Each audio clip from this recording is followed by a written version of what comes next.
Depuis hier, pendant que j'étais en train de prier, le thème qu'il m'a donné, c'est « Éternel, fais-moi grâce ». Éternel, fais-moi grâce. Amen. Nous avons tous besoin que Dieu nous fasse grâce. Bien-aimés, je vais toucher un peu quelques points dans le récit. Vous savez, il y avait une certaine forme d'injustice à la piscine de Bethesda. Et quand on lit, on ne voit pas cela. Mais le Seigneur m'a donné d'aller en profondeur et comprendre que c'est vrai qu'à Bethesda était une piscine qui sortait de l'ordinaire parce qu'un ange descendait et celui qui descendait le premier dans la piscine quand l'eau était en mouvement était guéri. Quand on prend la chose de façon superficielle, on se dit, mais où est l'injustice? Mais en réalité, quand on va plus en profondeur, on se rend compte que cette loi-là était discriminatoire. Cette loi-là n'était pas juste. Pourquoi elle n'était pas juste?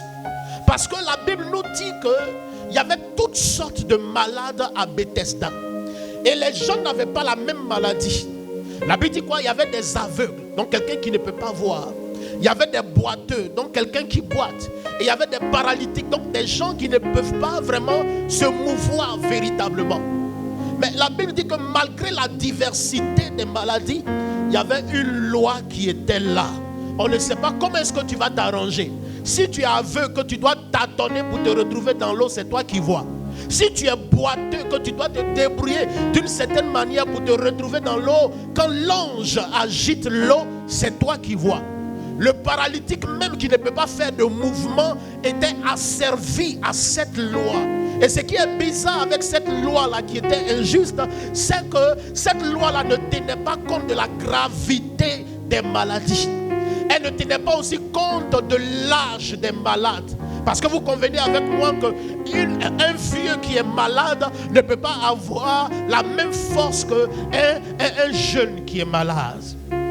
Quelqu'un qui a atteint un certain âge, cette loi-là le lésait. Donc la loi qui se pratiquait à Bethesda, où chacun devait attendre que l'eau soit en mouvement pour se jeter le premier, amen. Dans cette piscine-là, c'était une loi qui arrangeait certaines personnes et qui lésait d'autres. Parce que le vieillard qui arrive là, qui n'a pas beaucoup de force, par rapport au jeune qui a beaucoup de force, il est lésé. Ou alors l'aveugle qui ne voit même pas la piscine, qui doit tâtonner pour se jeter dans la piscine, il est lésé par rapport à celui qui a ses yeux et qui peut quand même se mouvoir un peu. La vie est parfois injuste. La vie elle-même est parfois injuste. Parfois vous avez l'impression que certains sont favorisés et que vous êtes lésés. Il arrive des fois, bien-aimés de Dieu, où vous avez la compétence, vous avez les qualités, vous avez les aptitudes, vous avez les diplômes, mais le système même est contre vous. Parfois, nous avons la matière grise, tu as l'expertise, mais le système est contre toi parce que tout fonctionne en réseau. Parfois, bien-aimé de Dieu, tu as tout d'une bonne femme de foyer. Mais les hommes préfèrent les femmes qui les fatiguent. Parfois tu connais ton travail, mais tu as l'impression d'être lésé. Malgré le fait que tu connais ton travail, il y a des contrats que tu ne peux pas décrocher parce que tout fonctionne par réseau. Tu as l'impression que le système même est contre toi. La vie est parfois injuste. Souvent tu es une femme, tu as toutes les qualités. Tu es soumise. Tu sais préparer. Tu sais tout faire. Même de l'autre côté, tu es dangereuse dedans. Mais les hommes, ils viennent dans ta vie. Ils te font des promesses. Et puis après, ils te laissent. Et puis, ils vont épouser quelqu'un qui complique leur vie. La vie est injuste. Comme à cette piscine, où on ne calculait pas l'âge des malades. Peu importe ta maladie, on dit c'est la loi qui est là. Débrouille-toi, il faut te jeter seulement. La vie est parfois injuste. Car souvent, Certains trouvent des personnes pour les aider. Mais toi, tu te débats seul dans la vie. La vie est parfois injuste, bien-aimé de Dieu. Parce que là où certains sont épaulés, sont aidés dans la vie, ont des parents pour les pousser, ont des relations pour les faire avancer, parfois tu luttes seul. Tu n'as personne pour te donner un coup de main. Tu n'as personne pour te faire avancer. Tu n'as personne pour t'ouvrir les portes et tu te débats. Un peu comme ce malade. Il dit, je n'ai personne pour me jeter. Depuis que je suis à la piscine, je vois des malades, dès que l'eau est en mouvement, on les prend et puis on les jette. Mais moi, personne n'a pitié de moi. Ma famille m'a laissé là.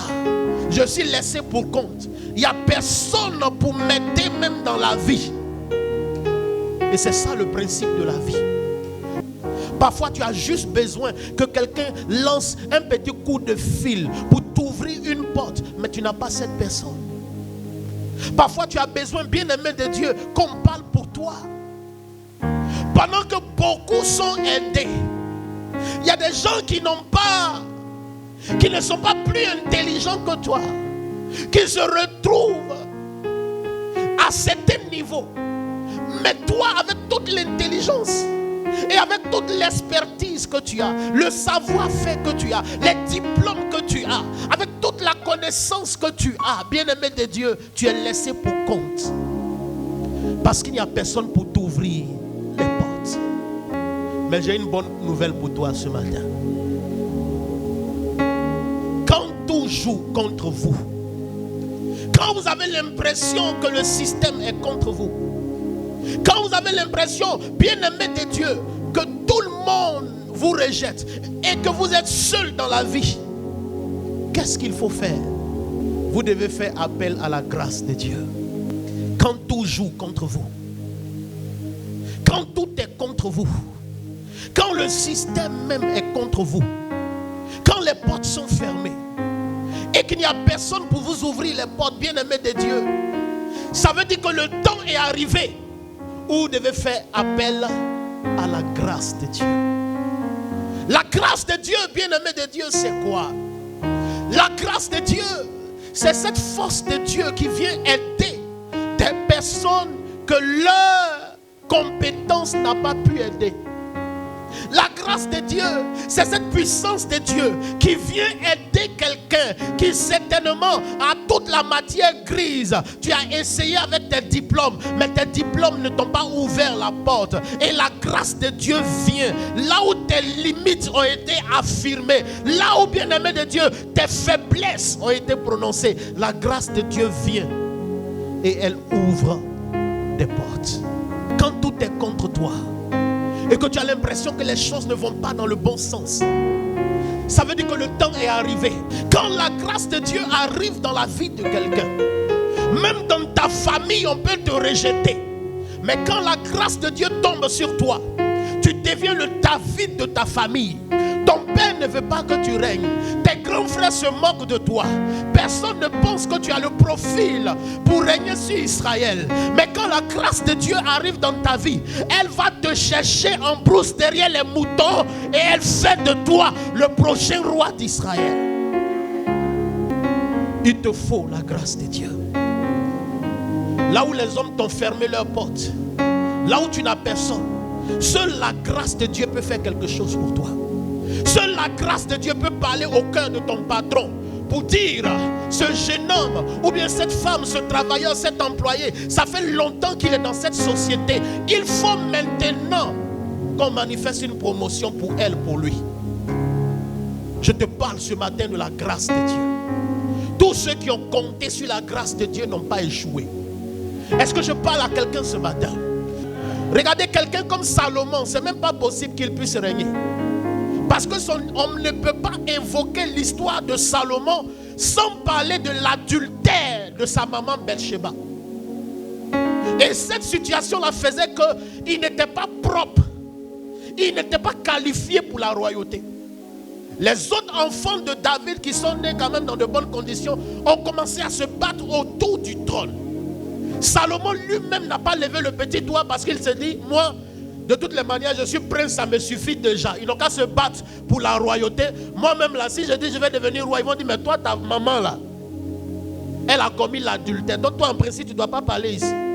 Mais la Bible dit, bien-aimé de Dieu, il ne pouvait pas parler pour lui. Il ne pouvait pas prétendre à la royauté. Mais il y avait quelqu'un dans le ciel qui a commencé à se lever pour lui et qui a dit, Adonijah ne peut pas être roi, Absalom ne peut pas être roi, Amnon ne peut pas être roi. Mais ce Salomon qui vient d'une source qui est bizarre, c'est lui que j'ai choisi pour la royauté. Qui fait ça? C'est la grâce de Dieu qui fait cela.